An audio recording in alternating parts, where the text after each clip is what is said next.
King James Bible. The Revelation of St. John the Divine. Chapter 12.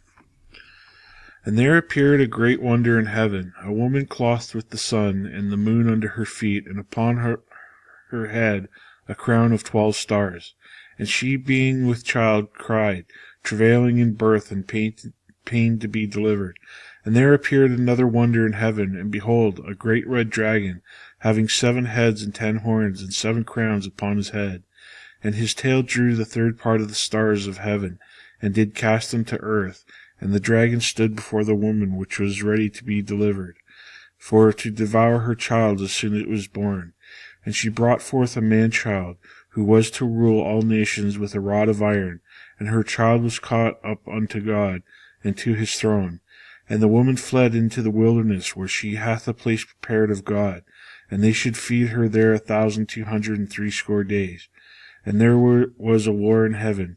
Michael and his angels fought with the dragon, and the dragon fought with his angels, and prevailed not, neither was their place found any more in heaven.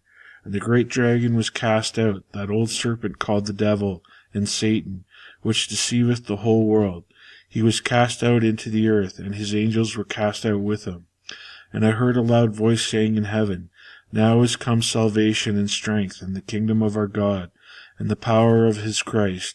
For the accuser of our brethren is cast down, which accused them before our God day and night.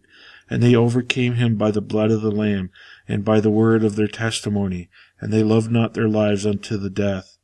Therefore rejoice, ye heavens, and ye that dwell in them. Woe to the inhabitants of the earth and of the sea, for the devil is come down unto you, having great wrath, because he knoweth that he hath but a short time. And when the dragon saw that he was cast unto the earth, he persecuted the woman which brought forth the man-child. And to the woman were given 2 wings of a great eagle, that she might fly into the wilderness into her place, where she is nourished for a time, and times and a half a time, from the face of the serpent. And the serpent cast out of his mouth water as a flood after the woman, that he might cause her to be carried away of the flood. And the earth helped the woman, and the earth opened her mouth and swallowed up the flood which the dragon cast out of his mouth. And the dragon was wroth with the woman, and went to make war with the remnant of her seed, which keep the commandments of God, and have the testimony of Jesus Christ.